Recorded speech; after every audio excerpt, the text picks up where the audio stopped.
Hello, everyone. Welcome to any live viewers and welcome to any replay viewers who are watching this at a later stage. I'm very excited. I've got a guest with me today, a return guest, Dr. Weixelbaum. And last time we talked about history and his research in connection with the Holocaust and the involvement of various companies. Today we're going to be talking some more, and of course I should pay some reference to the fact that I've hashtagged Susan B. Anthony. And as an Australian, I don't know very much about Susan B. Anthony other than through the medium of a television show my children watch called the Who Was Show, and I can see that she was an activist for voting, that she got arrested multiple times, that she was campaigning for women to have the right to vote. On the children's television show, they said her catchphrase was, "That's messed up." But I'm presuming that that's an extrapolation from her general approach to life and the world. If you walk behind the green screen, honey. No, I was just saying the Senate Intelligence Committee has released its thing. My husband's just sharing some news. Yep. I guess it's the new.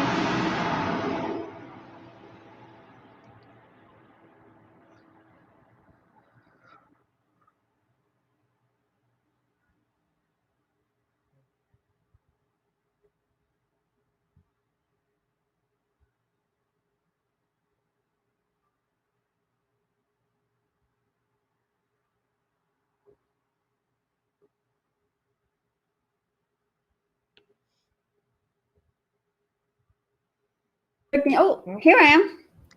There we go. Yes, so I was just updating people that even for people who aren't all over the Russian thing, like my husband, he's more on the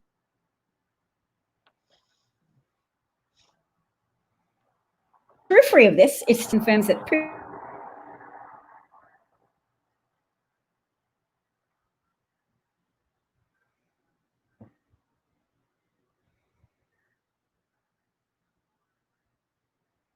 trouble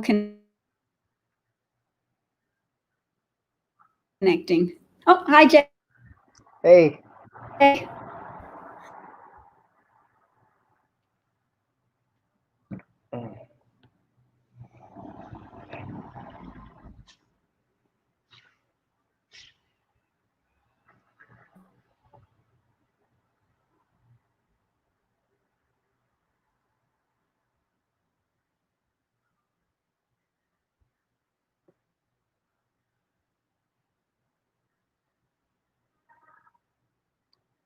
Oh, is it just me? I guess we're waiting for her to come back.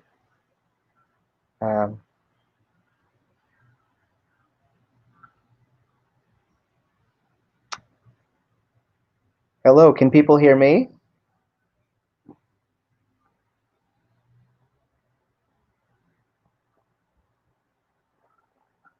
Okay, well then I guess I'll speak for a moment while Dav comes back. Okay, excellent. This is interesting, but yes, I have returned today to talk a little bit about my research. I'm a historian.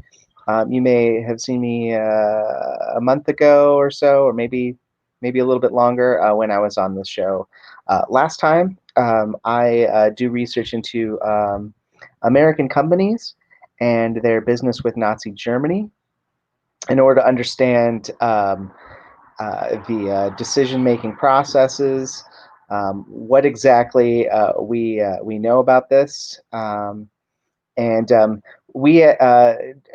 and I had such a great time talking about political philosophy and hope, and many other things, current events, that we didn't actually get to talk about my research, which is why she had invited me on the show in the first place. So we decided I would come back so I could actually get into a little bit about what I actually study, how I came to study it, what my what my methods are in studying this topic, and what there is to be understood, and where this field I think is going, and I have a new exciting project which I want to talk a little bit about without giving too much away. But I want to talk more about that. But I would like to talk about it with Deb. I hope she figures out her network issue. In the meantime, let's see. Well, what can I talk about in the meantime? I think we have some current events here. The Senate Intelligence Committee has released their 5th and final edition of their investigation into Russian interference with the U.S. 2016 election. That's very interesting. Trump has attempted to distract from the Democratic National Convention by pardoning Susan B. Anthony, which is very weird. He's really, really making a play to try to persuade women voters here in the United States. I think that gambit's going to fail, but he's trying nonetheless. Of course, we're still talking a lot about last night's first night of the Democratic National Convention. The keynote speaker, Michelle Obama, gave an incredible speech about how important this election is. The U.S. empire gets a cold, the whole world sneezes, right? And if we're better or worse, that's where we are. And to tie this back into the reason I'm here, my research, I came from progressive circles long before I was a historian, and care a lot about U.S. empire. Care a lot about it in terms of, oh, there she is. Okay, great. That's a fantastic day. You've held my audience.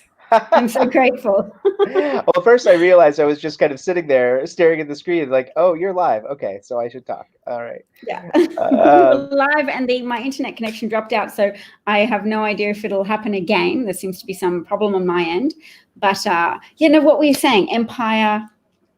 Yeah. Oh, well, this is great. This is a perfect segue. I just it introduced myself in saying that we had such a great time talking about political philosophy and hope and other things that we never really got to the topic of my research, which is why you asked me to come in the first place, right? So, and then I was kind of just talking a little bit about the origins of my research. So this is perfect. I can just keep that's as the first piece. I'm going to talk about origins.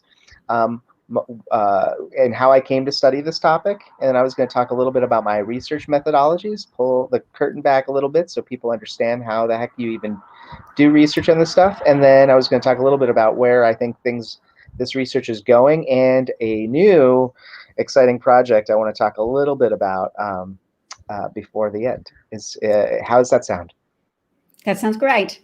Well, let's agree to pepper your research with updates, just because of breaking news popping in and out. I can hear my husband calling to me from another room saying things like, the Democrats have agreed to compromise more on their negotiations for stimulus payments. So I'll occasionally pop things in, but I also want to get to the meat of your new project. So yes, you wanted to tell us some more about how historians do research. Yes. Quickly, I just want to grab, if you could send me a link to where I can post this so my audience can also tune in if they would like. I will send you that link. But yeah, so I came from progressive circles. I went to school for painting, came from a creative family. My father's an actor, which will actually turn out to be relevant in the last section of what I want to talk about. And I went to Syracuse for painting, but art school really wasn't for me. Dropped out, but a lot of artistic circles and political circles, there's some overlap. So I got introduced to progressive politics. I had a kind of political awakening around the time of the big WTO protests. Yes. Yeah. I'm much more sympathetic to those protests than I was then. I think I was more like, oh yeah, hippies saying capitalism sucks. And now I'm like, well, actually. Right. And and then not long after that, the Second Iraq War.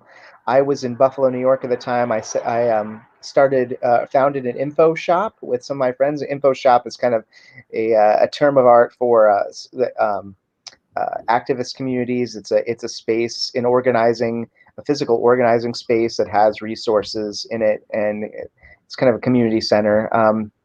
I did that for a few years, and by that Yeah, I'm time, going to pop in because I've sent you the link you asked for. So if you oh, want to take a moment, you can fantastic. go to Facebook and share that with your friends. Even though I disapprove of Facebook, but I allow people to make decisions because we all have our own journeys. And the people who populate the troll component of my talks do call me a Nazi in relation to stifling other people's thoughts and choices. But Facebook, you may post a link to Facebook. Okay, let's see if I can. Here we go. Okay. All right. And yeah, I am actually planning to depart from that platform myself, but I haven't. Well, now I'm revealing that to anybody who might be watching that knows me. But I haven't made the big announcement. Twitter. Yes. It's got less Nazis on it. Yes. Yeah. Actually, no, it probably actually has more Nazis, but less propaganda that encourages covert Nazis to get into power, because I think Facebook is very rife with political disinformation, including electoral disinformation about how to vote or that type of stuff. And yeah. Yes, absolutely. So so I was in activist circles. I had done some graphic design professionally, video game design, but by the time we got to the early 2000s, I needed just a day job, and I was working in an office processing mortgage securities, which in the early 2000s in America was a very interesting time to be doing that. That's the lead up to the thing. That's the gambling on. Did we talk about that at all last time? I feel like I've talked about it to somebody. I think we might have touched on it. Yeah. So I was not creating the trades, merely executing. I was kind of a back-end, low-paid office worker in an Orwellian office environment in Buffalo, New York. And and then when I wasn't there, I was doing activist creative stuff, playing in bands, and so on. I think I'll always associate Buffalo, New York now, though, with that protester, Martin, I don't know his surname, who got pushed over by the Buffalo police while he was attending a protest. And just the sound of his head hitting the concrete pavement. And I'm like, so Buffalo, I know, I've heard that before, yes. But you were working in an office in Buffalo and being creative on the side.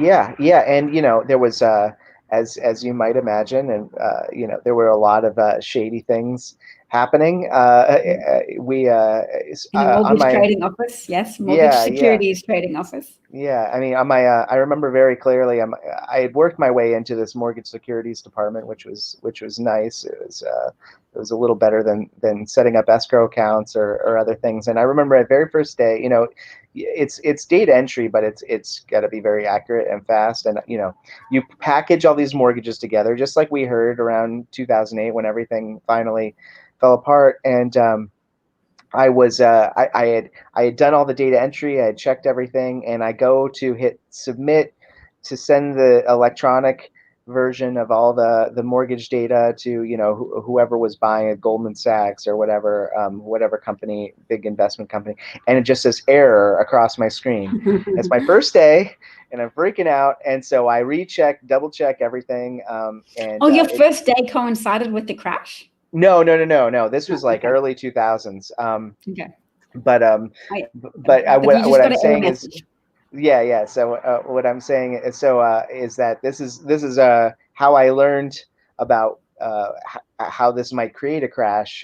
And so I get this error message. So I check everything again, and then I go to it takes like another 2 hours, and now I'm starting to get nervous. I want to do well on my first day. I go to hit submit.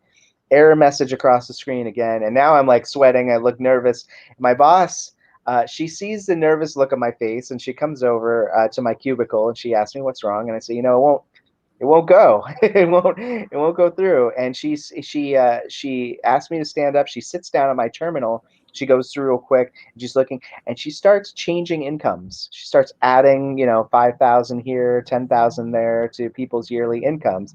And she's like, "Oh, okay, try it now," and hit submit. And Manually done. the screen turns green. It goes right through. And she says, "Oh, next time, just do that with all of them," and walks away. Which is, of Just add course, numbers. Just randomly yeah, add numbers to things until you don't get an error message. just large scale fraud. uh, and Yeah. and of course I was there. Well, not of course, people don't know, but I was there for years doing this. And along the lines, and many of my Are you coworkers. confessing to white collar crimes? Are you protected by Oh, like I the report. statute of limitations for this?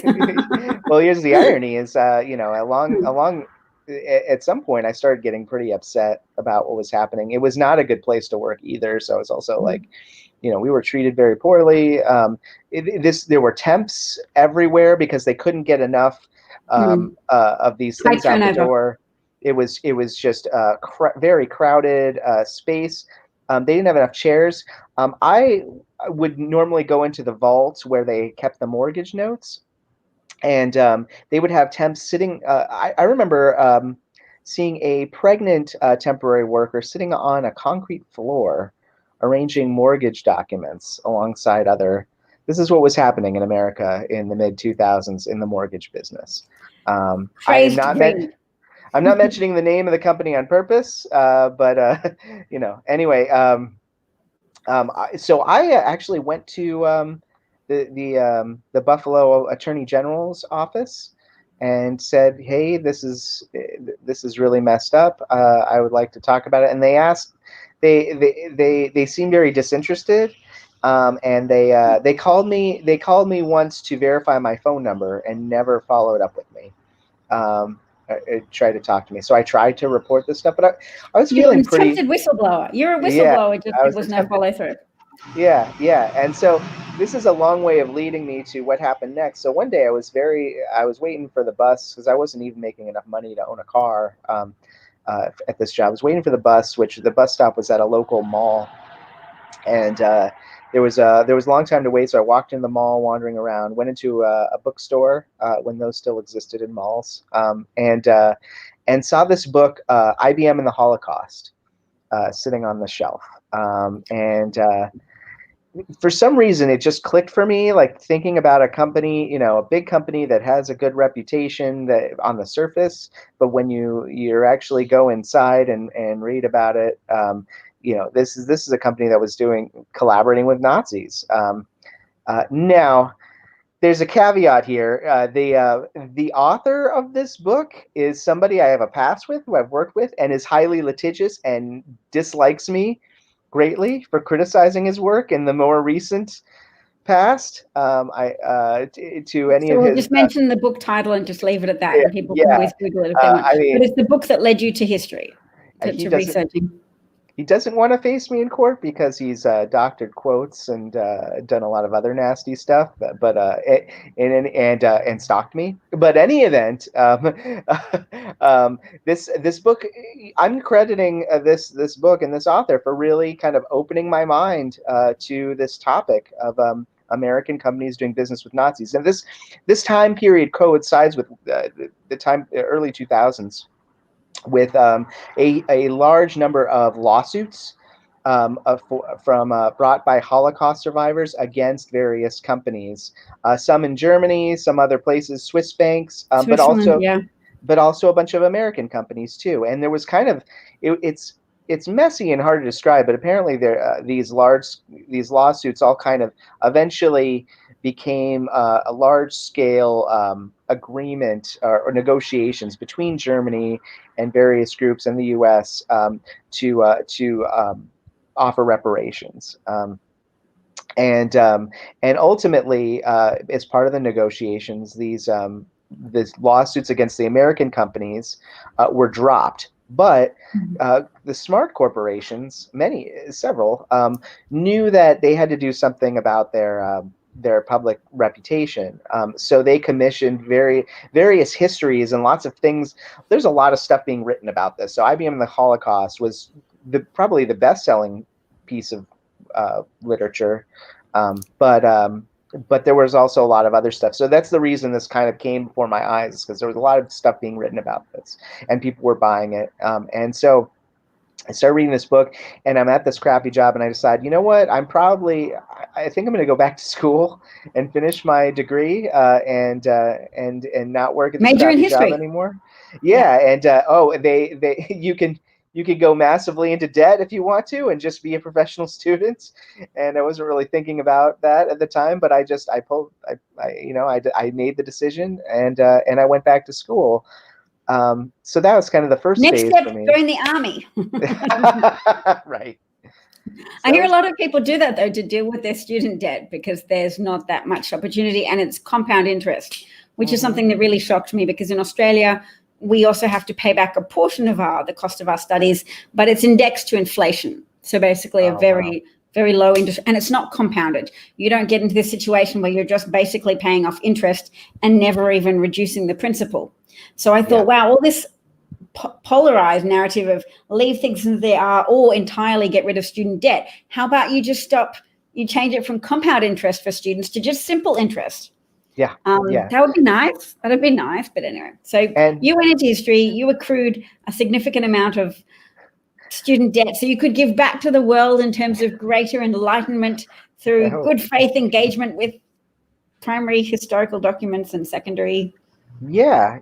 And there's kind of these stages of development, right? So the stage of development I was in at that point when I first started reading this stuff was very uncritical, reading IBM and the Holocaust very uncritically, kind of looking at a lot of conspiracy books. And I went into these undergrad classrooms with history professors, and they gave me a hard time, as I rightly deserved. I kind of came in with a torch and a pitchfork, and I was ready to go after the companies, and believing everything I read, and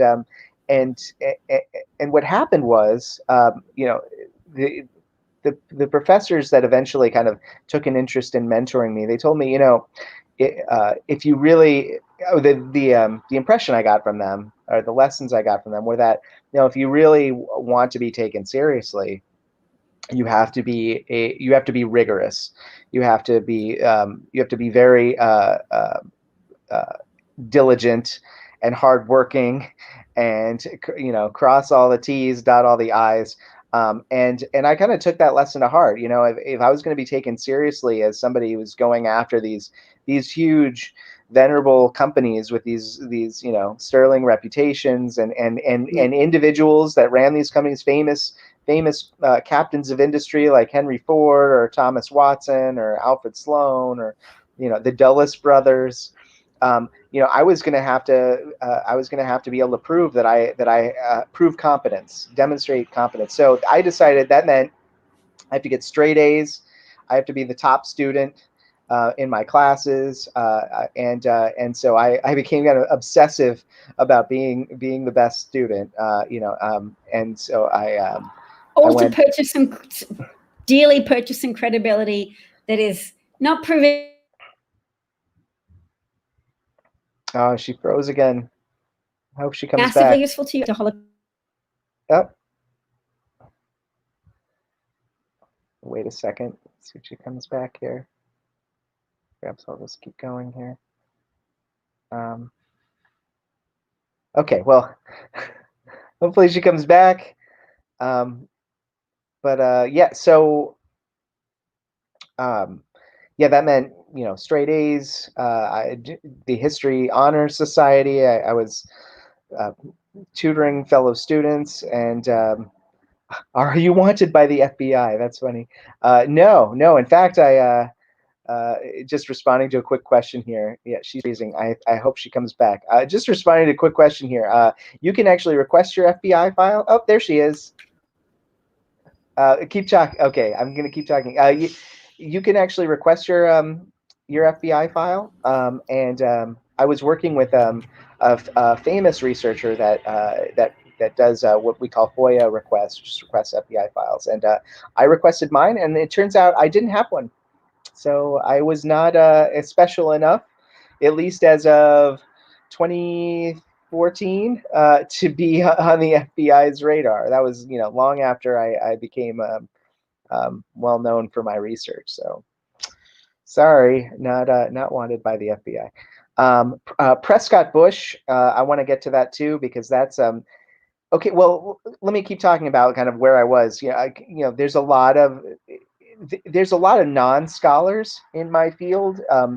The topic of American companies in Nazi Germany is a favorite topic for to be used for ideological reasons, to be instrumentalized, I guess is the word. So it's like if you want to attack American empire or capitalism, and so there's a lot of people who are just out there kind of like that aren't necessarily trained historians, which is not necessarily a bad thing, but people who just kind of like using this stuff. And so there's a lot of just stuff out there that isn't necessarily well supported by the research. The Prescott Bush point, maybe I can get to a little bit later, but and Alan was kidding about the FBI. Anyway,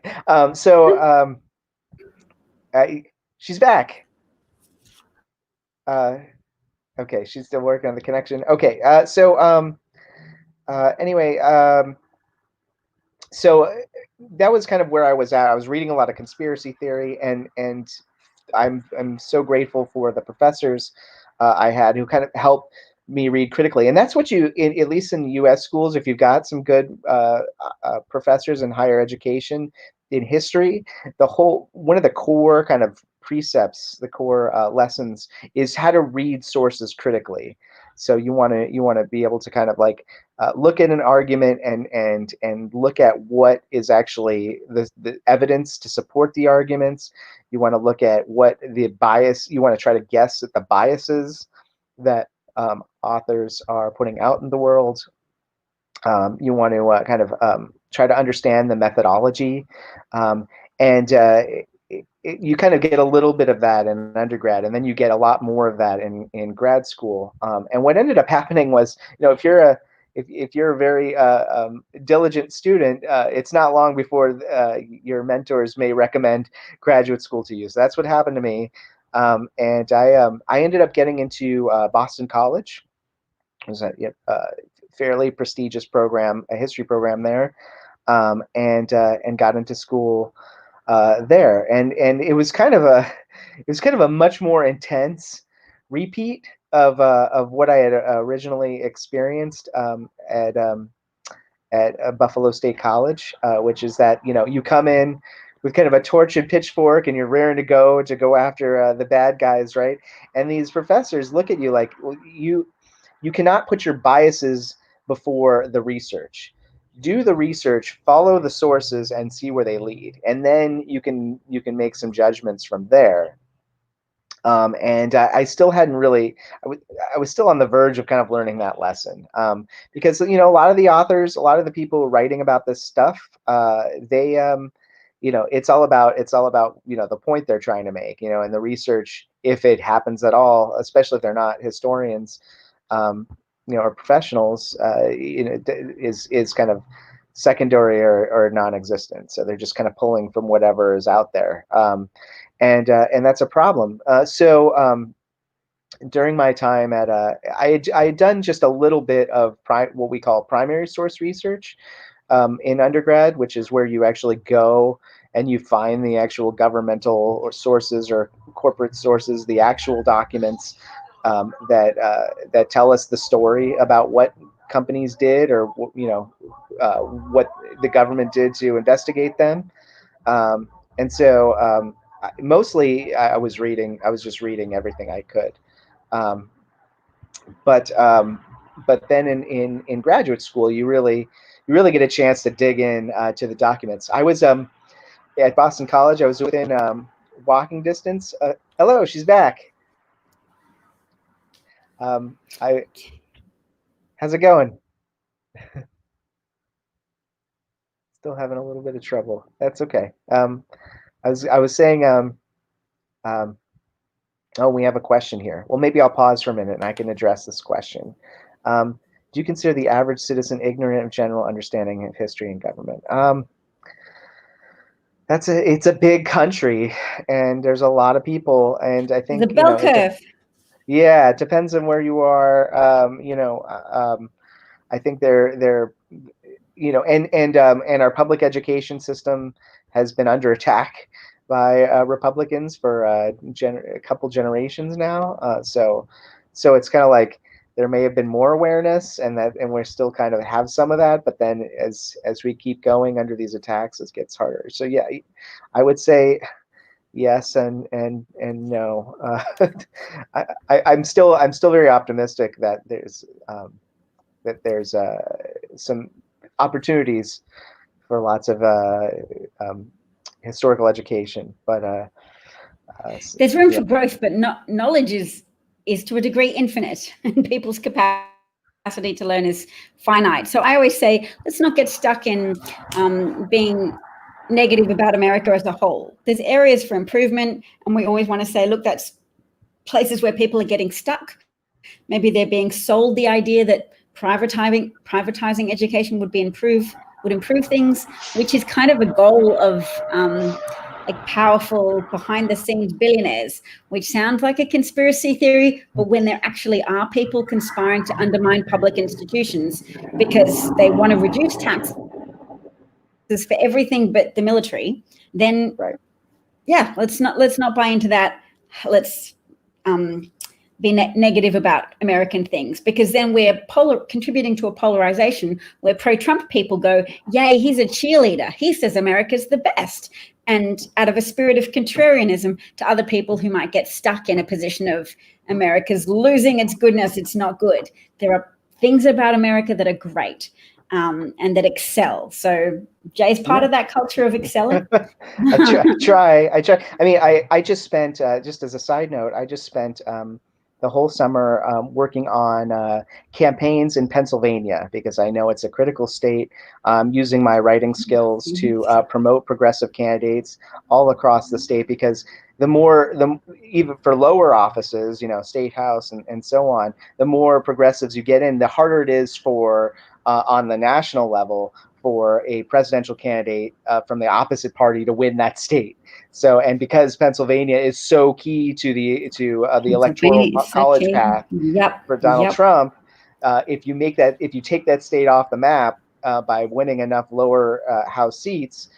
But anyway, one of the big issues there is privatizing public education in Pennsylvania. So, I don't just support the progressives; I also kind of attack their opponents, their Republican opponents, and so many of them voted to basically take public money out of poorer school districts and siphon it into wealthy school districts and charter schools, which are not accountable to anyone. And that's kind of to any kind of standards, federal standards, anything. Yep. Yeah, and that's what you touched upon here, is this kind of trend of trying to privatize public education. It's an agenda to put my ribbons in the background, crazy arrows, speak hat on, but it's true. They don't want you to have public education because it's one of the things that contributes to the need to have taxation.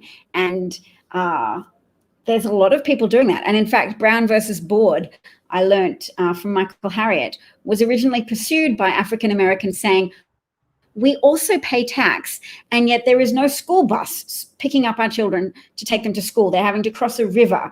And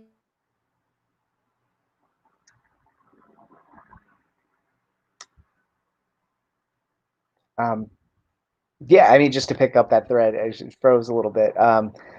That's really what the underlying arguments are from the Republican Party. They had to kind of switch to taxes after the Civil Rights Acts and the Brown versus Board in the 50s and 60s. These big changes, and ultimately the Republican strategy was then to attack government and services, since they couldn't use overt racism to sell their argument. So then the government's the problem. I mean, really, in parentheses to their white constituents, is government's the problem because it's giving non-whites services that we don't like that. So public education, or support to get people out of poverty, all of those things. And then slowly but surely, the racism accreted until they just dropped the pretense with Donald Trump, and we're back to just the overt racism. But that's really the libertarian arguments and everything that came out of the post-civil rights era, the 1960s Republican Party, is really it's always kind of a racial argument underneath the anti-government argument, and including public education. So that's a side note. Just to refocus, I hope Dav gets the network stuff fixed, but I'll just keep gabbing for a while, just so I can get out what I was planning to talk about today. Yeah. So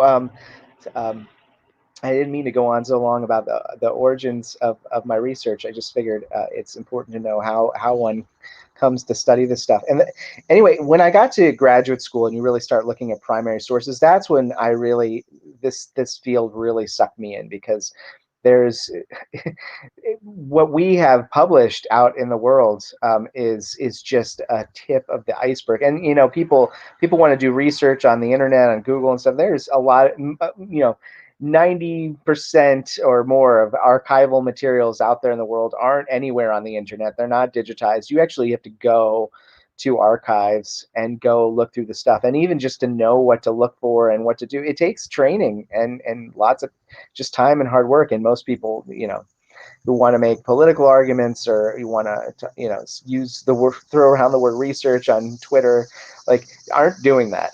so it's anyway, it takes a lot of work. But anyway, there's so much stuff out there, and it's really intriguing. I live within walking distance of Harvard Business School, which, if you want to study corporate corruption, go to the archives at Harvard Business School.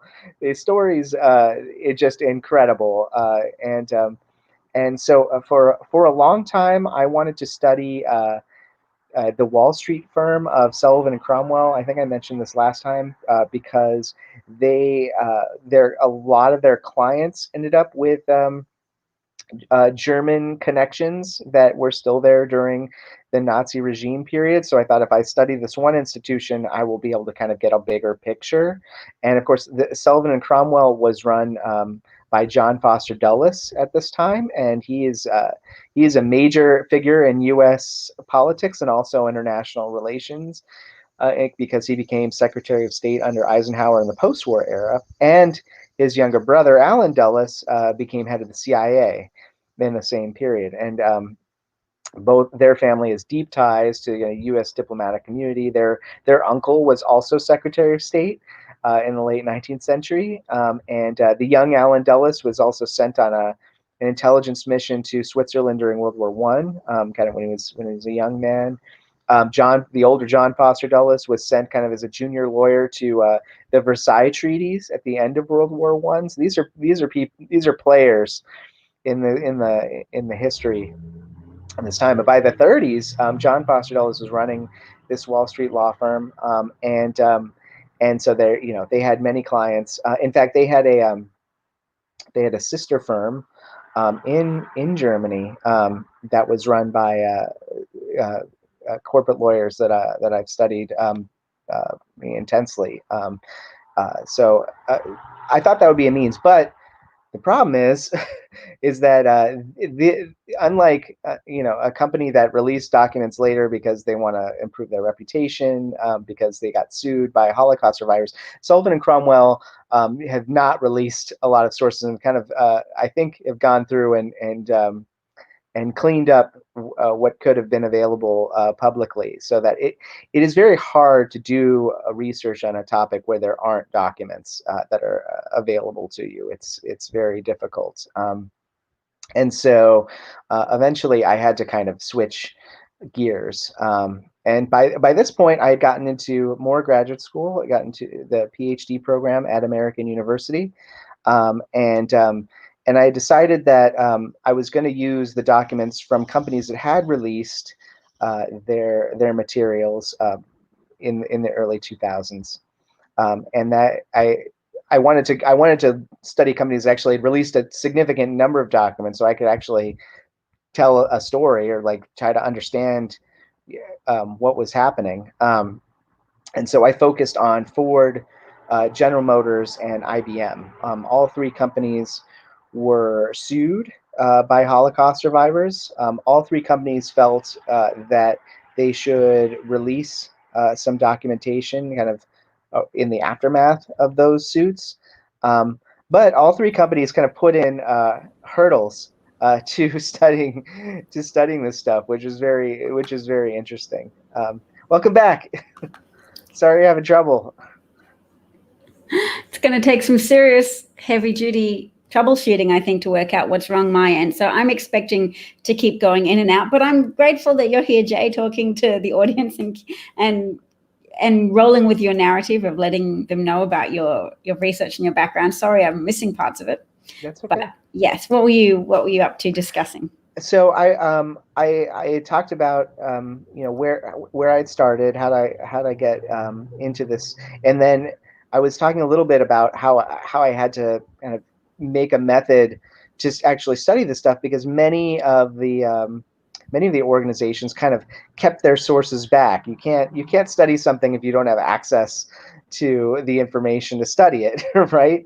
And fortunately, because some of these companies, particularly Ford, General Motors, and IBM, release documents, I was able to build a thesis and a study around these documents. From these companies that were released, but and then as you came on, I said, but they also put some hurdles in the way, which was interesting. What I didn't mention also is that all these companies were investigated for their collaboration with the Nazis. So that meant there were lots of documents in the Department of Justice records at the U.S. National Archives, and super fortunate to have gone to graduate school in D.C., which is close to where these national archives are. It's a little bit of a hike for me from Baltimore, but there are people who fly in from all over the world. So to have it near me and be able to continually visit and do research. And these, I mean, it's, you can imagine, World War II collections are just extensive. It would take several lifetimes to even scratch the surface. But yeah, there are extensive Department of Justice records, State Department records, and then of course these corporate records that these companies release. So that's how I was able to build a study of these materials. That's interesting. And I often hear nowadays more and more that America did more than help the Nazis with or benefit from the Nazis and forced labor, but in fact exported some ideology to Germany, or that the Germans were often inspired by the workings of American pseudoscientists working on eugenics. Yeah, I mean, I would say to some degree that's true. I would also say that it was just kind of in the zeitgeist. Like, yeah, you know, there's a lot of everybody was independently working on it, all maybe a little bit inspired and drawing from each other. Yeah, I mean, in the 1920s, it was so common for top scientists all over the Western world to have kind of these racist ideas of eugenics and they were getting excited about genes, and they were like, yes, genes are a thing, and so there's good genes, white genes.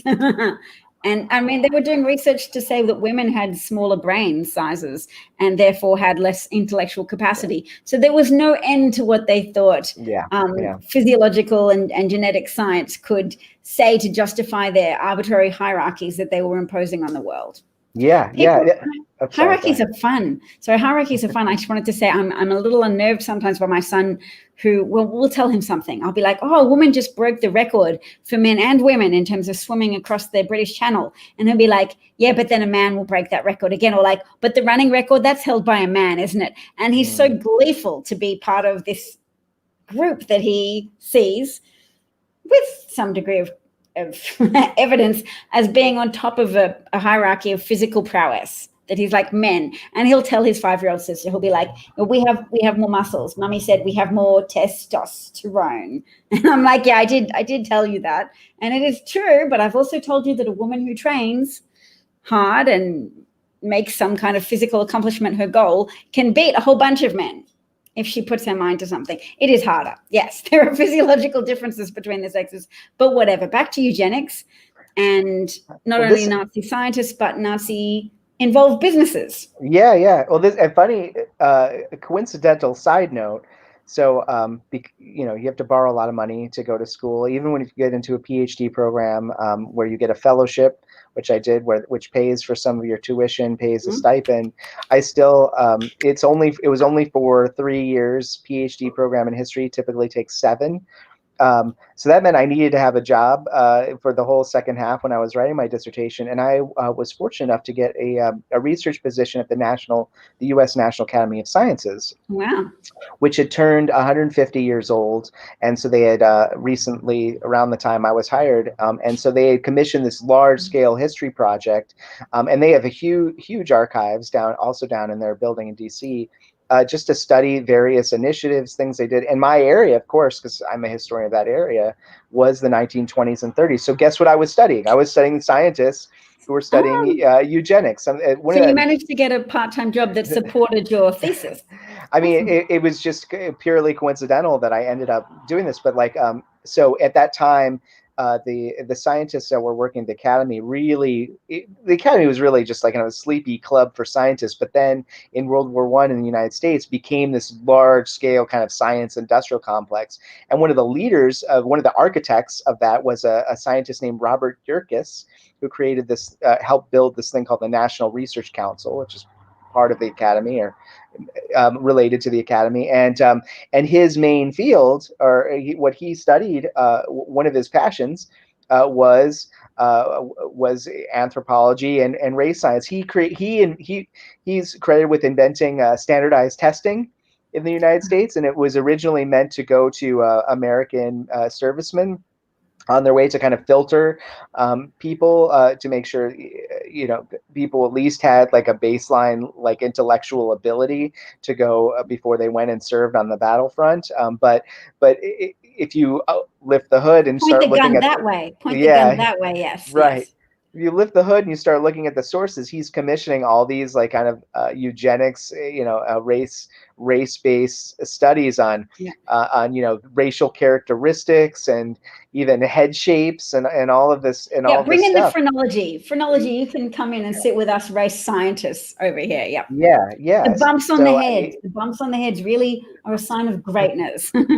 So and I just happened to be the one going through and working on this stuff while I was doing my research. So to your point, yes, it's very common that scientists were doing this. The interesting thing about the companies, though, and America as an entity, was that the people leading America, the FDR administration and the Department of Justice, were not at all okay with these companies doing business with Nazis. The problem is that, and still to this day, is that we've got this kind of libertarian DNA where it's very hard to kind of prosecute and stop people, infringe on perceived freedoms, and then of course once with limitations, because America found it within itself to imprison Japanese Americans in internment camps. But businesses, impacting on businesses, that's a step too far. It sounds like you're saying there's obstacles. There were obstacles. And it's a chaotic period. The FBI was looking at the leaders, the managers of Ford Motor Company, of General Motors. They were looking at IBM. So they were looking at all the companies I was studying. And in fact, they were close. This is an interesting story. They were actually close to prosecuting Edsel Ford, Henry Ford's son. But for those of you who don't know the history, Edsel Ford had stomach cancer and he died. Before he could be prosecuted. Yes, and then what ended up happening was the kind of the top levels of the government, J. Edgar Hoover, the director of the FBI, and others, basically said, well, it's kind of a moot point. He died, so we'll just drop it. What a shame, because history would be it would lean more heavily in favor of exposing Ford if his son had been successfully prosecuted. Well, I'm working on that. And that'll come at the very end when I want to talk about my future projects, and I'm very excited about. So at that time, Henry, the Ford Motor Company wasn't just making military equipment, trucks and barges and things. They were also making rockets. We think about the London Blitz, and people hiding out in the subways and so on. The rockets that were raining down, many of them were made by Ford Motor Company. The V2 rocket, stands for vengeance, was well, it gets complicated, but parts of it were manufactured by So Ford there's Motor some Company. circuitous route that parts of rockets that eventually were shelling Britain, shelling London and the people of London, were manufactured in America by the Ford Motor Company. Yes. Is that the name of it? Is it called the Ford Motor Company? My lips just wanted to say that. But how extraordinary! How extraordinary! What a great project. And so this is where it gets complicated, because what ends up happening is Ford, General Motors, IBM, other companies are able to say, and they make this argument to this day, they're able to say that we lost control of our companies in Germany. The Nazis, who are, are well known for being controlling, took over our companies. We had no agency, we had no choice, and especially once you get to post Pearl Harbor, when America and Germany are officially at war. Germany declared war on the United States right after the Japan Pearl Harbor attacks.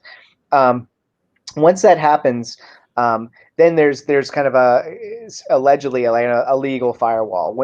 Companies are not responsible for what happens after two nations are at war. But what I discovered, and one of the things I was looking into when I was studying the documents, is that two big things. One is that I really wanted to investigate whether these companies actually had a choice. They said they didn't have a choice. They said their managers didn't have a choice. Did they? Yeah. And so my big research questions were: did the managers of these companies perceive that they had a choice or not?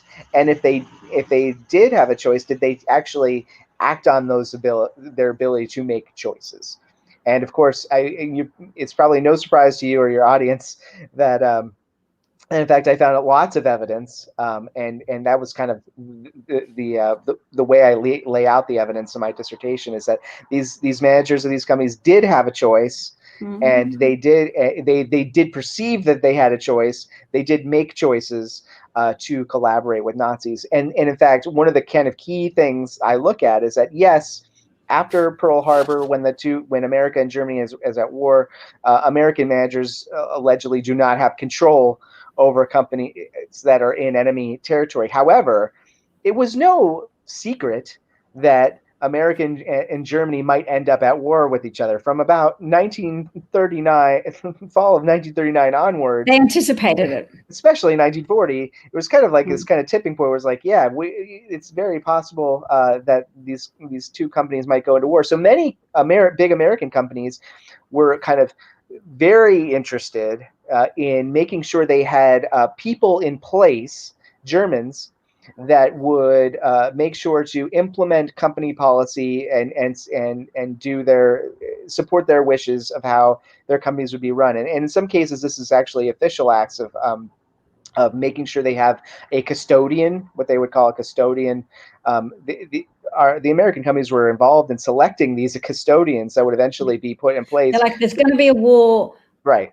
Once war's declared, we'll lose overt control, but let's put in the scaffolding for covert influence, or at least caretaker influence. Right. And in fact, the other piece is that, it was against the law to communicate with these back and forth between the various parts of the companies once America and Germany were at war. But in fact, I found evidence all three of these companies were still communicating. In fact, that's what the feds were going to get Edsel Ford on, was that he was communicating with his companies in occupied France. But I found that all over the place with these companies. So it's not just that they put a person in place and then they cut off. They're still talking. Yeah. But I want to kind of give the big reveal of my research. What I also discovered, which is, I think maybe it won't shock people, maybe it will. None of these companies made any money. They all lost money doing business with Nazis. And that's big irony here, because Well, I'll let you go and then I'll explain why. Okay. I was going to say it fits in with Rick Wilson's view of collaboration with Trump, that everything Trump touches dies. So you sacrifice your integrity and your reputation in the pursuit of power and wealth and influence, and it comes to shit because Nazis and nihilists make sense on the surface to some people because they're like, yes, if you grab at power, you get the power, and then you have the power, you do things and you get it. But it falls through your fingers because nobody wants to be associated with destruction, and also destroyers aren't usually that good at building things either. So, Yeah. yes. Well, I mean, yes, and yes, but I guess the but part is that like they would have made money if the Nazis had won. They kind of made a bet. There's the opportunity. Right. Because what ends up happening is we know the term America First is now well known again, but it's the idea that there are these kind of nationalistic trade barriers is kind of the policy underneath the slogan, right? That it's and so there was a globalism with the big noses. Right. Oh, yeah. It's a race argument and a nationalism argument, but it's also a free trade argument. And Germany was in a precarious economic position all throughout the 30s, even when things got a little better. And so they had a Germany first policy, which meant that they were very, very sensitive to any kind of money leaving the country. What they wanted to do, and their policies reflected this, is to get foreign investment and then not let it out. So if you were a foreign company like General Motors, you're making money in theory. You're selling a lot of tanks and trucks and eventually warplanes, but that money is staying in German bank accounts in Reichsmarks. It's not being converted back to dollars, which is what they very, very much wanted. Kleptocracies sound like they've got all sorts of power and can make things happen, and they're full of bullish energy, but then they don't have a good bidirectional flow of funds. They don't let you have your profits back because, in fact, corruption inherently does not allow for fair distribution of profits and does not allow people to collect on their earnings. And that's why America was in a strong economic position for a while, because it had a lot of, to my understanding, infrastructure and scaffolding around law enforcement. And we know a lot more about the imperfections of that now, but there was still more stuff to say companies should follow some kind of oversight procedures, that there was at least some level of commitment, ideological commitment to oversight. And that hasn't necessarily always been the case in China, which has embraced capitalism, but not the same painstakingly built up history of surface level, mid-level commitment to oversight and regulation and making compliance happen, so that you don't just make big profit promises and not deliver, that you allow people, or that you're reliable enough so that profit actually gets distributed in accordance with who's earned it. Yeah. In fact, the architects of some of the post-war economic order were the people in charge in the U.S. Henry Morgenthau, who was the U.S. Treasury Secretary.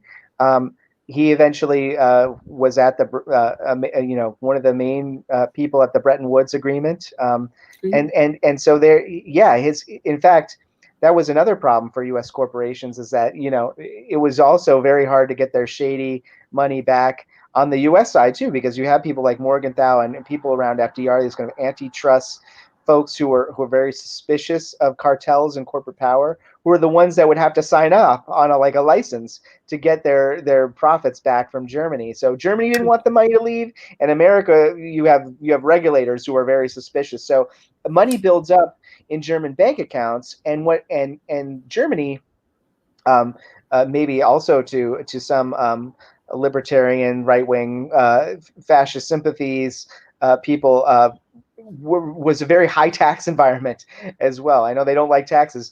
Nazi Germany had very high taxes. Why? Because they're building a war machine, and they have strict social program. But that meant that these companies, American companies, they can't have a whole bunch of money in their bank accounts in Germany. They need to get it out of there, or they're gonna lose it all to taxes. So what do? That means they're kind of stuck in the cycle where they can't get it to America. So I guess I'll build another truck factory, I'll build Yeah. another military. They And of course, reinvested in Germany. So they ended up making more German munitions because they couldn't use their profits. They couldn't direct their profits back to American bank accounts. Right. And then complicit. So right. Well, dastardly. yeah. And then guess which factories are the ones targeted by the RAF and the Air Force once the war starts. So then all these factories that these companies, U.S. companies, sunk all their money into, are bombed to hell. Yeah. So that's why it wasn't profitable for them. It was a bad gamble. They were gambling that the Nazis would win and take over the world, and they'd be like, "We welcome our new ant overlords, our new Nazi ant overlords," to quote The Simpsons and change it a little bit. But it was don't gamble on Nazis. Yeah, I mean, it literally one of the heads of he was put in charge of General Motors overseas, and he wrote a book in 1940 when he got that position, and it's called America and the New World Order. And he basically lays it out like, we're going to divide the world up in spheres of influence, and Nazi Germany gets all of Europe, and America gets the Western Hemisphere, and so this was out in the open, this view. But then even if, and we're talking at the end of the war now, even if there was an account full of a corporate account in Germany filled with all their profits, when they got to at the end of the war, it's in Reichsmarks, the currency of a defeated regime. It was almost valueless. Yeah. They eventually, the Allied occupying forces eventually stabilized economies, but it was basically 1/10. The Reichsmark was 1/10 of its value. So even if there was a bank account held by an American corporation, so they had factories are bombed and their bank accounts are useless. You know where they made a profit? The biggest payouts I saw was, and this may boil. I guess I don't know how many American viewers are. Maybe not many, but the U.S. government compensated American companies for bomb damage. So they're making weaponry for Nazis, and then those factories are bombed, and then the corporate owners could then file to get recompense. And the biggest payout that ever happened was to General Motors factories. Basically paid them $10 million for the destruction of their factories. They had a huge industrial complex outside of Frankfurt in the suburb of Rüsselsheim. Probably pronounced Rüsselsheim. I'm not very good at German, which is ironic. But if you take the train out of Frankfurt, you can still the factories are still there. They've been rebuilt. That was Opel, by the way. The company Opel is biggest automaker in Europe. I think still is one of the biggest. Not so much now, but it was for a very long time. General Motors owned that from the late 1920s all the way until just a few years ago. They sold it. So anyway, that was all General Motors, and they were building, of course, trucks and warplanes for the Nazis. Imagine if returning servicemen had any inkling about that their government that they fought to protect was paying compensation to companies that had factories in Germany that were building the munitions that were attacking them, and there were military guys that wrote some stuff, but the problem is that a lot of these stories ended up kind of in the conspiracy theory non-specialist pile. They they criticized like Jane. There's a book called All Honorable Men. And some of these folks were actually working in what they call decartelization in U.S. occupying forces, U.S. intelligence, to kind of break up these companies. But it wasn't. It doesn't really, for me, it didn't really help for my research because there's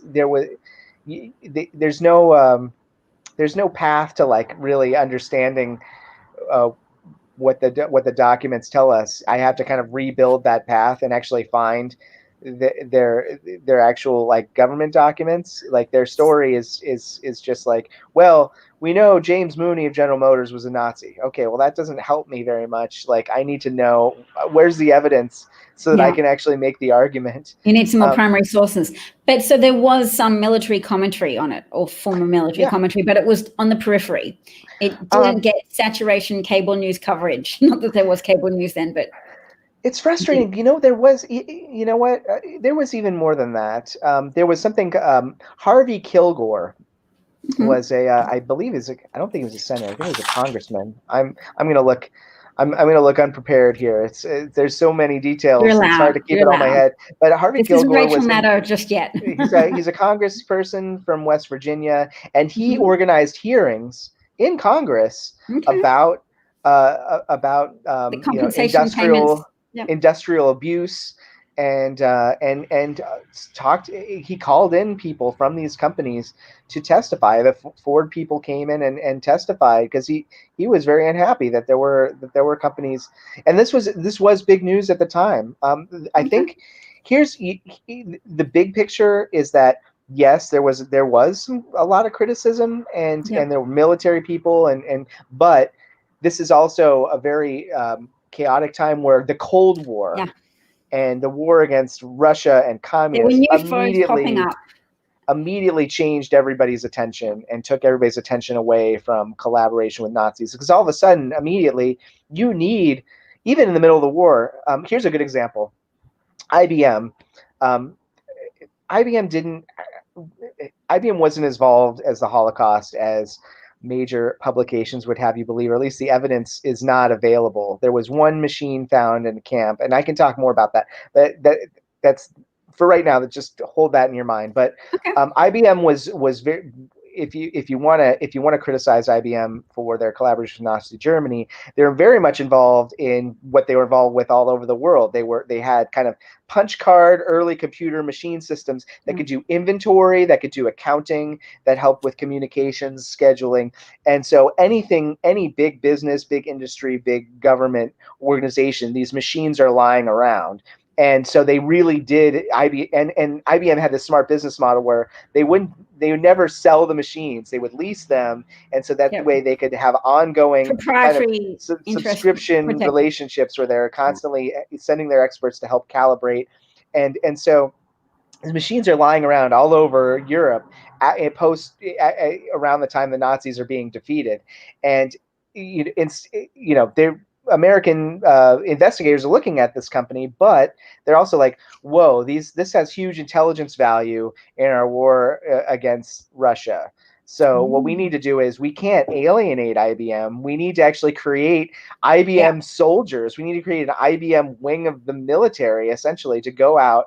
And that's what ended up happening, is like these like IBM specialist units were attached to military units, were going out everywhere they could to snatch up these machines so that they could get the economic data, all the stuff that they were going to need to wage this kind of Cold War against Russia that was already starting at the end of World War II, so that they could know, where the resources were, what were the big companies involved, like, all that stuff. So and because IBM is in America, and it was kind of a natural advantage for the U.S. side of the Allies to go in and get this stuff. Interesting. Very interesting. Well, thank you for sharing the crux of your research, the epiphanies of, yes, companies were involved. They were communicating even when there was supposed to be a cutoff of we're officially at war. Don't talk to each other anymore. They still were. Yeah. I think Paul was making a comment up here saying that they were in contact under the guise of motorsports. So that's Ford, the American company, and Ferrari, the Italian company. Yeah. I mean, I know a bit about that from the Ford side. This is. But yours was this Nazi research, not going back. Fascism. Yeah. I mean, one of the ways that all the car companies could get a contract with the Nazis, which these are big, lucrative military contracts, was to get something in front of Hitler, and Hitler liked cars, and he liked going to car shows. So there's a lot of kind of interesting to read writing and research about oh, that's my dog barking at my groceries. um, getting the right table and the right display up in front of Hitler so that he would see it, and then he'd be like, "Oh, this is the company I want to for the next big contract." He sounds so similar in temperament terms to Trump, someone who's so impulsive. Yes. That no wonder someone gave Trump a book called My New Order of collected Hitler speeches. No wonder Trump has an affinity for that kind of populist appeal where you go, I just have these killer instincts. Like Hitler, somebody who hasn't accomplished that much, failed artist, Trump's a failed businessman. And they just go, put it in front of me and flatter me. And I'll go, yes, you may have the $1 billion industrial military complex contracts. Because it's my gut that's so valuable to the German or to the American people. My gut, you can put it on a pedestal. You don't need consultation or oversight. That's just stifling impulses to me. I'm so pure and so America first. In fact, I am America, and if you criticize me, you're not patriotic. Or I am German, criticize me, you're not patriotic.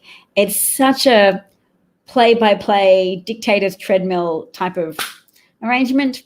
You just wish more people knew. But at the same time, I always take a lot of stock in an article I read that argued that dictators are often undone by the inconveniences, the mounting inconveniences of living under incompetent bullshit artists. Yeah.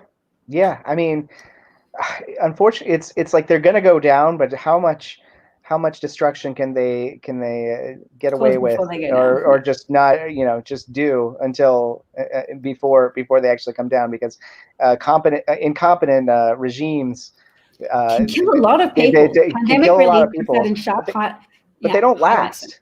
They don't last. And I know we talked about this last time. And one of the reasons I say the companies is the companies are kind of these key enablers. And so one of the things that was really, really interesting to me is seeing when they figured out that maybe this is a bad idea. Maybe we shouldn't do this, because that's the important lesson. Because if you can get that in front of the today's decision makers, maybe you can maybe stop collaborating with the neo-Nazis. Yeah, it doesn't work out. There's a good example of Alfred P. Sloan, and I also definitely want to touch upon my comment about Prescott Bush, and I also want to mention what I'm working on next. But I need to step away just for a second so I can grab my groceries. Just one moment here. Take your time. I'll fill the airspace with chatting. Yeah, give me. I'm going to come back in 5 minutes and talk about that. Hold on one second. Your seat will be warm. I will make myself larger for a while Jay unpacks his groceries, because you can't let that ice cream melt or that milk go sour, or if it's almond or soy milk, you want to protect the integrity of your groceries. So how is everybody? We could do 5 minutes just touching on the latest developments, because as far as I can see from what my husband was saying, the release of the Senate intelligence report is making some waves, which is exciting, because it's really confirming a lot of what we or people obsessed with Twitter already knew about the 2016 election. I talk here a lot about how Manafort, at that time Trump's campaign manager, met with Konstantin Kilimnik in the Havana Club, which is owned by Jared Kushner, in the Trump Tower building, and printed out information from the Republican Party internal polling. So really valuable and useful data relating to voting tendencies and trajectories from voters in the critical battleground states, Michigan, Wisconsin, Pennsylvania, states that Trump won in terms of electoral college victories. He won them by a total of 77,000 votes approximately.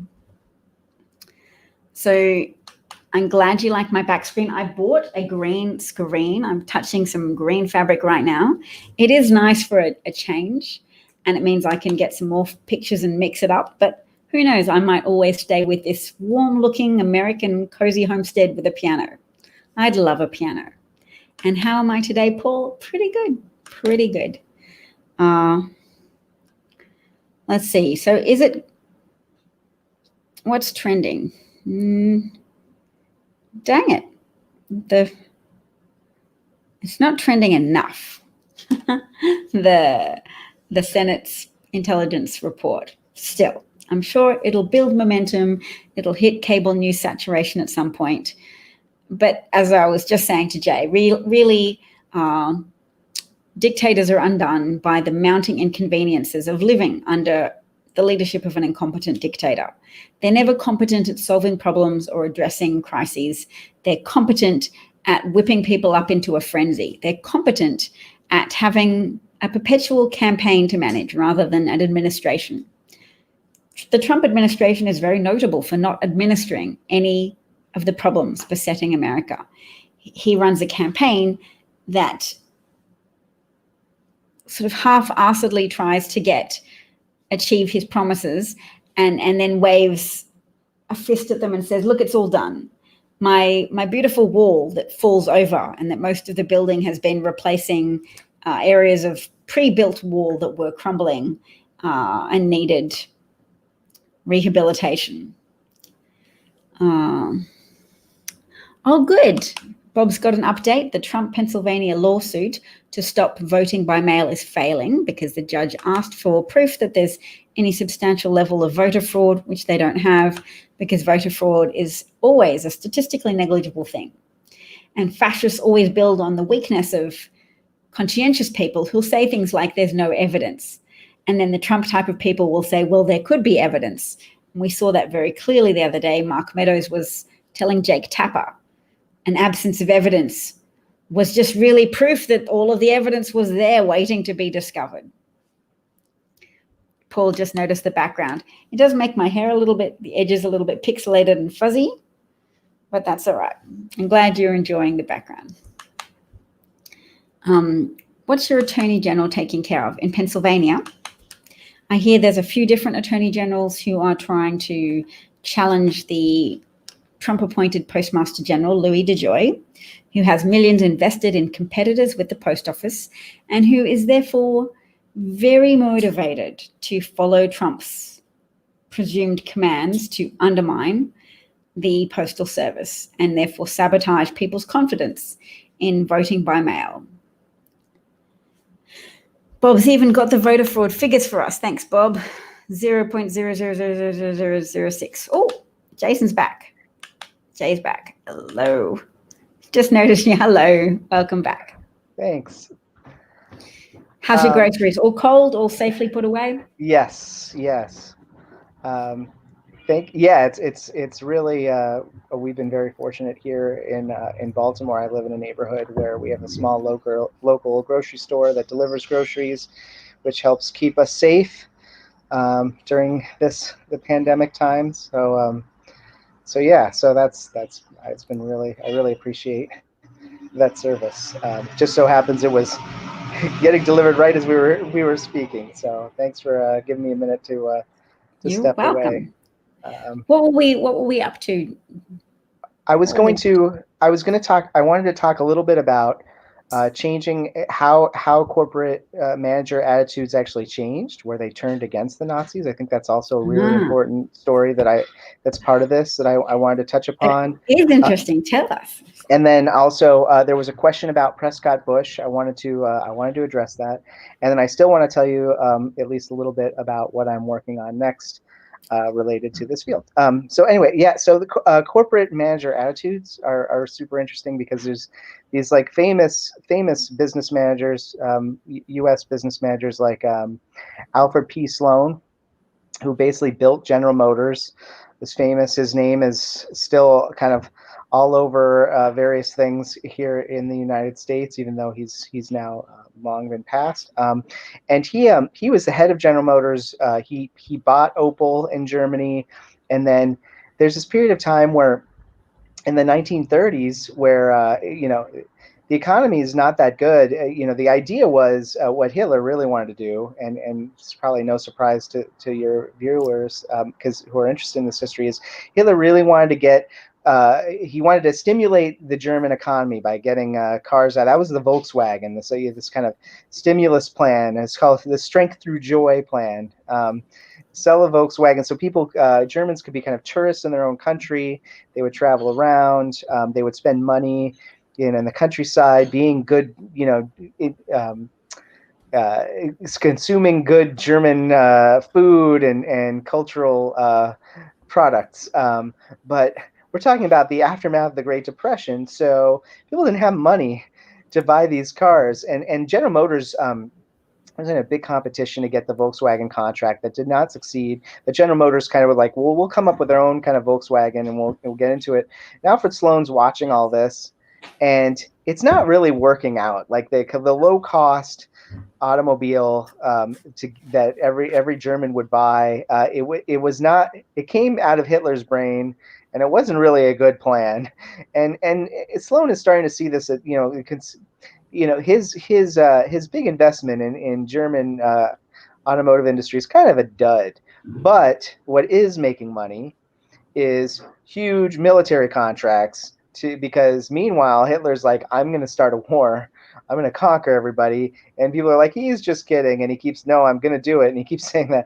And of course, in Germany, he's actually paying for huge numbers of military vehicles. One of the big important backbones of a motorized military at the time were trucks. And General Motors, Opel, built the majority of those vehicles by far. They were instrumental. And so Alfred Sloan's looking at this, and he's like, there was a point in like the late 30s where he'd be basically like, should we be doing this? Maybe we shouldn't do this. Maybe I should just sell all this. We should get the heck out of there. And so there's this period of about a year from 1937, 1938 in the documents. Is really interesting. And unfortunately, Sloan goes the other way, right? He's like, you know what? We're going to stay in. We're not going to sell out. We're going to keep doing this. And so, but that means he's going to lean in. If only he'd sold out in the difference. Yeah. I mean, really, yeah. And so he's going to lean into the Nazi program, which means they're going to lean into the military stuff. That means he's now sending his kind of vice presidents out to purposefully make relationships with head German military leaders so they can cooperate in this new kind of business plan, right? General Motors would very much like this history not to be out there in the world, but they released the documents, so that's on them. But then there's kind of that period in the late 30s, but then the war starts, and then they're not going to get any of their assets either, and then at that point Sloan is like, you know what, this was a bad investment. There's this quote where he says, they should just take a bunch of the Nazi ringleaders and put them against the wall. And some of the other guys, as I mentioned earlier, some of the other guys in General Motors were more than neutral. They were kind of Nazi cheerleaders, if you will. And so, but Sloan was not. And he was not happy with this, but he made his choice, and so that's it. So that's the kind of the General Motors story with Sloan, where he thought maybe he shouldn't do it, but then he ended up doing it, but then he regretted it. Now there's also Thomas Watson of IBM, which is also really interesting because one of the reasons I study for General Motors. I do have to point out that because it's nighttime where I am, my husband's making noises. He brought me some water. I don't have to go just yet, but I'm saying I probably have about 5 more minutes, and then okay. Well, try and get to bed a little earlier than we usually do. You know what? We'll cut off the IBM thing. It just suffices to say, the IBM story is that they were very good at public relations and making it look like they were anti-Nazi, but underneath they were very much supporting their businesses, and that's a story for another time. Quickly, but they still continue to check on the machines and facilitate whilst they could. Yeah, exactly. Quickly, the Prescott Bush story, that came out when George W. Bush became president. It was also around the same time as these lawsuits. Prescott Bush sat on the board of a company that owned a portion of another company that owned a portion of another bank in the Netherlands that once had a board member who was an early Nazi supporter, this industrialist named Fritz Thyssen. But by the time the Nazis came to power, he had fallen out of favor. He was not liked because he was critical, and had to go into hiding, and eventually was like found and killed by Nazis in South America, I believe. But because Prescott Bush had this connection, there was a bank account that was seized that had some money in it that was connected to the bank that he was on the board on. The Fed seized it, and Prescott Bush's name was mentioned, I believe, in the article. But that is a much more tenuous connection than people make of the Prescott Bush kind of Bush was a Nazi kind of thing. It's like he's pretty several layers disconnected. Now, did he know a lot of these other businessmen that were kind of more involved? Yes. But there's a lot more research that needs to be done. You want to go to Harvard Business School and start looking through the Bank for International Settlements files. I welcome you to do so. I hope you speak many languages. There's a lot of stuff there, and Harvard fought hard to keep that collection there. If you want more Prescott Bush, but that's where you need to go, because that's the connection right now is not well borne out in the research that. So anyway, so that's the Prescott Bush connection. So I just got 2 more minutes. I want to. Do you mind if I talk a little bit about this new project? Well, I'm very excited. Please. I'm on the precipice of founding a film production company, because these stories need to be on screen. These days everything is a series. Wow, look at you making good use of your time. Well, we all went into quarantine, and of course, the expectations I would sit down to write about my research, and I kind of put it out there to my friends, said, hey, if I was working on a film, who would be involved? And I have many creative friends and producers and filmmakers and screenwriters, and all of a sudden I have like a 20-person team. So there are some really incredible stories that I did not get to use in my dissertation. That were just dramatic, but not very dissertation-y. So we want to tell some of those stories, and I'm not going to reveal too much yet, but there's at least 1 star attached to this project, and perhaps another couple waiting in the wings. And we're writing screenplays now, and we're hoping we should have an official. Because it's got resonance. It's got resonance in this moment. Oh my gosh! So wow, yeah. You've got 1 secret star attached, potentially more, just waiting in the wings for that momentum to build, and then they could potentially join in as well. And that's great that you had those connections. How fantastic. What a good way to use your quarantine to leverage the people and all the spare stories you have that didn't make it into your dissertation, which is presumably maybe more dry but very rigorous. And then you go, let's go with the drama ones that will have a connection with people and will bring some of these stories to life and connect with people, because that's such a great ambition for an academic to have, to want their work or some of the findings of their work to be made into a story that connects with people.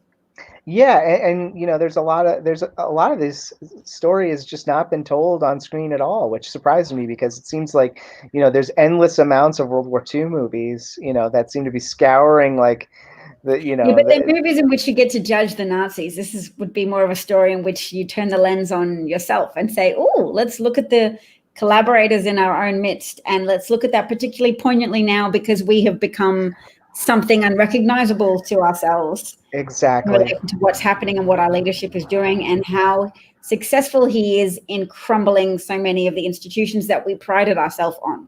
And I'm so glad you see it. I see it, of course. This is my life. This is my whole life, and motivation for being is to highlight the parallels and to just wake people up to the urgency of the moment. Although some days I'm like, why have I even done this? Because really you just need the weight of the inconveniences. But at the same time, it helps. It helps to be sharing in a relatively erudite way the history for people who do pay attention to history, because not everybody's capable of caring or watching or learning from history, but a lot of people still are. And you get those people on board, and they help shape the narrative for other people, or they help provide the energy to lead. And if we could be led away from Nazism, that would be great. Led away from dictatorial, institution undermining, weaponizing of hate and othering of people, that would be awesome. I hear there's like 1-year-olds being detained in hotels by US officials who have no background in childcare, like 1-year-olds. I mean, any year-olds, 5-year-olds also tend to require some type of trained care. Like you just need to know what's developmentally appropriate. I guess parents kind of muddle their way through it. But if you're looking after a whole bunch of people that you have no biological or emotional investment in, and you don't really care what happens to them, because the Trump administration often seems to promise people that if you commit crimes, we'll cover for you. In the same way that Trump at his rallies would openly tell people, beat up the protesters and I'll pay your lawsuits. That's the implication of fascism that I think has been underlining your stories. People are attracted to that perception of omnipotence. Like you'll get access to contracts beyond your wildest dreams because we don't do things by the book. We've thrown out the book. It also turns out we threw out the pandemic handbook. But yes, and all you collaborators may yet have to pay or be questioned. Sometimes the companies got rewarded with $10 million compensation payments for their bombed factories that they pursued, even in the knowledge that Germany and America were going to end up at war. I was reading, just for research for this new project, I was reading about one of these managers again, and he was described as a buccaneer, a pirate. So it's very much in line with the picture you're painting here. Yeah. Well, I tend to say in my own pronouncements about the Trump administration that there are people who are attracted to it for profit and influence, and people who are intimidated by it, because people often go, why isn't more being done to stop him? Why isn't there more oversight? Well, there's people who just are shackled by the normalcy bias, so they don't want to shake things because he is in the Oval Office, and you don't want to go too far to expose someone because maybe that would make America look weak, and they're afraid to expose the president. Like, look at that guy who's just come out today, from the former DHS chief of staff, who said, while I was there, we would go to the president with security threats and intelligence, and he would dismiss it. He was not interested. He was only interested in things that served to elevate him in a political sense, in a campaign sense, that he's just permanently operating as a candidate rather than as a president. He's always candidate Trump. Yeah. It's like, you couldn't tell us that before. I saw people asking in the comment section. It's like, no, because he was hired to do a job. He's proud of his job, and you get normalcy bias. You go, well, it's not perfect, but what's the tipping point for me to raise the alarm? And should I ever do that? No, that would make me look disloyal. Whistleblowers pay heavily, usually, for the rest of their lives for what they do. We'd like to think that they're rewarded and cheered, and it's like the end scene of a movie where they're raised onto everybody's shoulders. Thanks for letting us know, but it's never like that. No. Oh, look, I'm getting a recommendation here. Dav will be great in your project. I am in slightly the wrong country, but of course I am here for liaising with. It sounds like you've got a lot of people on board. We have a production company, and we're making a short film. It's kind of a proof of concept to put in film festivals, which is typically the process to pitch for a series. So that's what we're doing. We're making a piece of our pilot episode. Proof of concept. Ooh. Yes, and we're doing as much writing as we can now while we're all still stuck inside, and then fingers crossed everything changes. And this is kind of goes to your point too about the regime and our pandemic, and many things are all linked. And this is a project of hope, hoping that we're going to be able to work on this because things are going to change next year for the better. Yes. So if Biden's in it, then my family could be moving to Boston. Really? Yeah. My husband has a job he's already doing it. That's like an American Boston-based job, but everybody's working from home anyway there already, so they don't seem to mind that much. He just has to stay up late to make some calls. It's all good.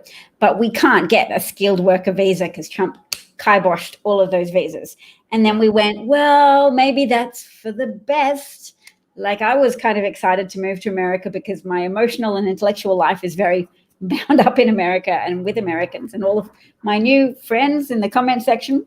But yeah, for now, no. But if Biden gets in, but that's the gamble. It's the opposite of the gamble that the companies you talk about were playing. They were gambling that fascism would win and that they would continue to get these lucrative contracts, and that they're like, oh, yep, and at some point the profits will come back into our account, which didn't happen, but that was their gamble. And people who speak out against a regime are also gambling. Like, if we can speak out loudly enough now and stop it, then we won't be up against the wall for our treachery against the state if it continues. So yeah. I personally can't deal with people saying to me, oh, do you think Trump will win? Maybe he'll win. I'm like, do not say that to me, because whether it's true or not, all my eggs are in the basket of him not doing it. I've been quite vocal. I mean, I'm not in America now. You could say I'm safe, but, I just don't like to think about that.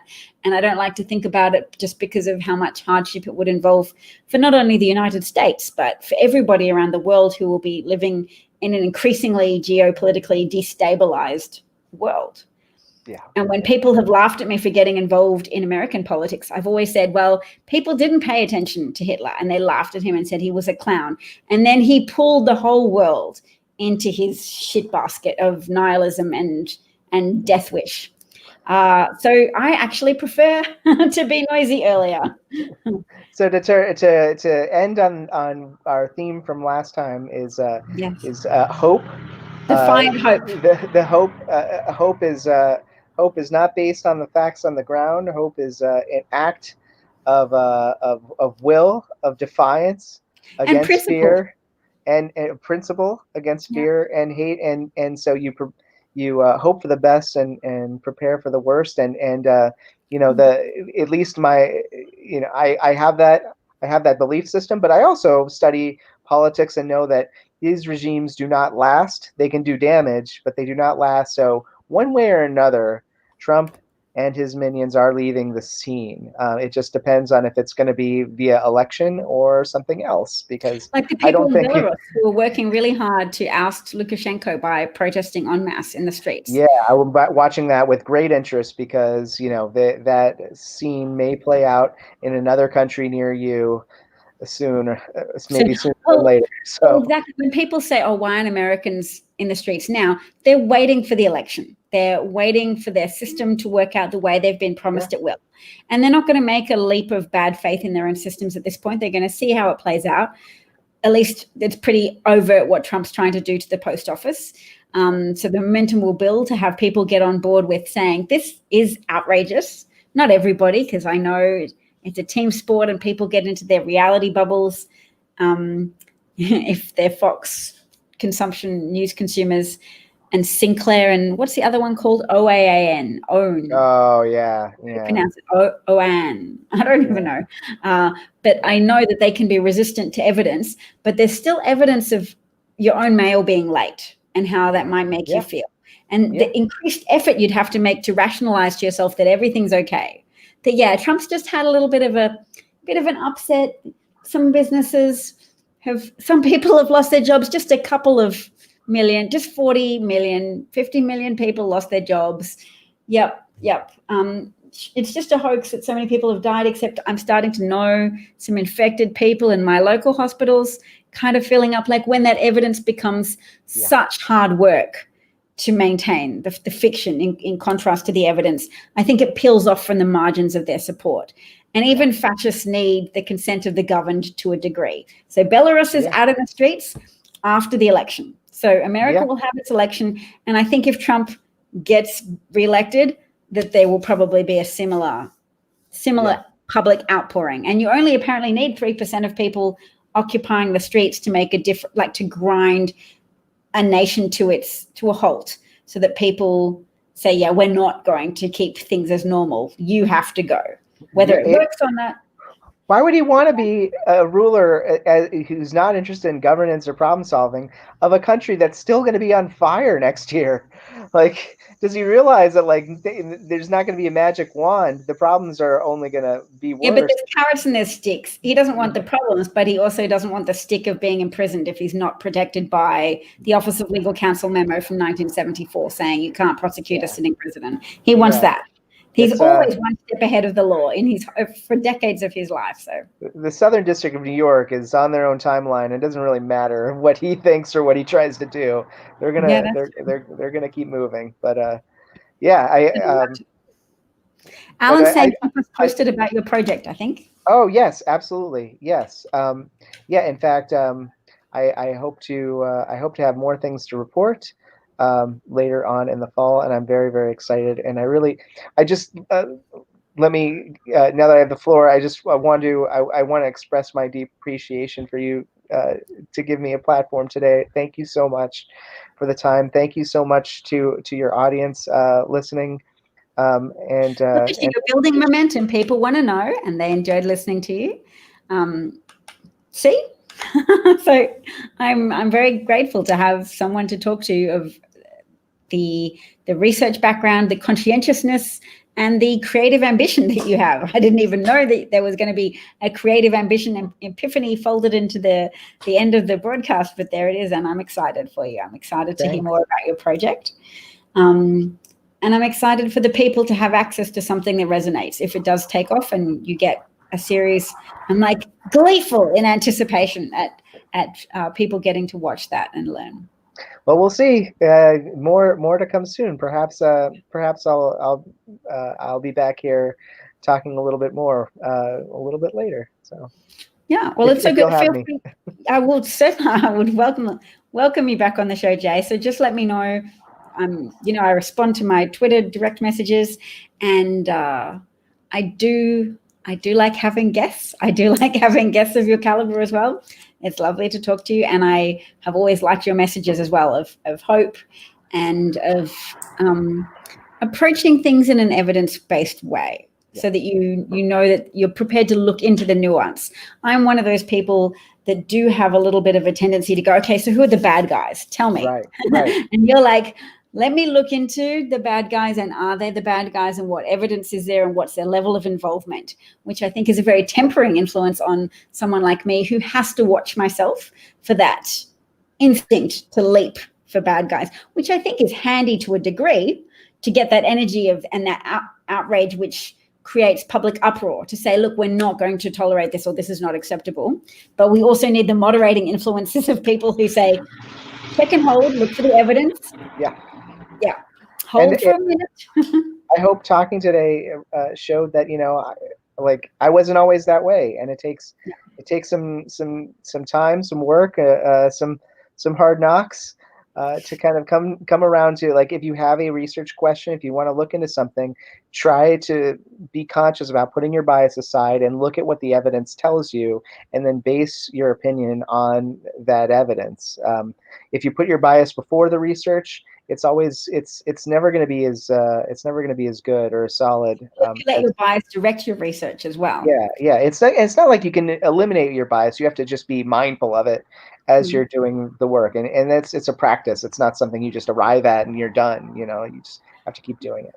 This is a good selling case in point promotion for academia, for the rigor of academia, because a lot of Nazism and modern day Trumpism, which is like an iteration of Nazism, carries with it a lot of disdain for academia and for that thoughtful, measured approach to things. It's seen almost as effeminate, and we have to go with someone who doesn't consider things, just runs with their gut. And people's embrace of that sometimes is born of impatience and a desire to have their needs met more immediately. And also if they've been primed to accept that they're being held back by forces of globalism, and academics and an elite that's keeping them down. Yeah, but they're populists. They're romantic. I mean, we've talked about this before. That's what populism's all about, right? Yes, the rejection of considered thought and the embrace of instinct, but also letting your bias lead your research. So all the Q people who go, oh no, I spent hours research, and it's like, you spent hours reading bullshit propaganda on the internet. That's not research. For Q people, we're anti-vaxxers. It's not a, I'm making you sign up. I'll say thank you so much for being on the show. Let's go before we get depressed about Q. Like, leave it on a high note. We're gonna keep working. I have hope that things are going to get better, hopefully sooner rather than later. And and there's a lot we can learn from research to help us understand our present moment. Fantastic. Thank you, Jay. See you later. Thank you so much, Thanks. Alan and Bob, for your positive feedback and comments. I'll Good to see you all tomorrow. And let me know, Jay, when you want to come on again. Sure. Oh, and tell me how to pronounce your surname, because when I was introducing you, I noticed I was struggling on it, and I thought you had it right. Weixelbaum. Weixelbaum. Okay, good. Excellent. Good to know. Alrighty. Look at that. We glued Bob to his screen. That's an achievement. Good night. Sure. Rest well. Good night. Bye. Thank you, Rainbow League. Alexandra. Good to remember. Thanks, Paul. Thanks, Alan. Lovely. Lovely to have entertained you all. That was a very enjoyable broadcast. Jay's a great guest, Dr. Weixelbaum. And I'm glad to have a little coaching on name pronunciation, because it's good to invest time and energy in pronouncing people's names properly. So thank you all. I've still very much enjoyed looking into the background of this imaginary home for myself. I feel very expansive and gregarious. Welcome to my delightfully decorated home. No children's toys to be seen, just a piano, a delicate bowl of pine cones. It's great. Thank you, Alan. Sleep well. Glad you enjoyed it, Paul. And I hope you have a great day, that the news is uplifting or has moments of uplift, that we look to the helpers, that we exercise willful defiance, willful hope. I'm trying to make a catchphrase out of Jay's message that he spoke about in the last interview we had from, I think his name was Vroba, a Jewish survivor of a concentration camp, who attributed his survival to his tenacious hold on hope as an act to defy his captors, even when there was no rational ground for hope, that gave him the chutzpah to persevere with plans for escaping, even though any rational weighing up of the risks versus the benefits would have said, you're likely to die in any attempt to escape. So yes, that powerful message of hope is still important for all of us, including me.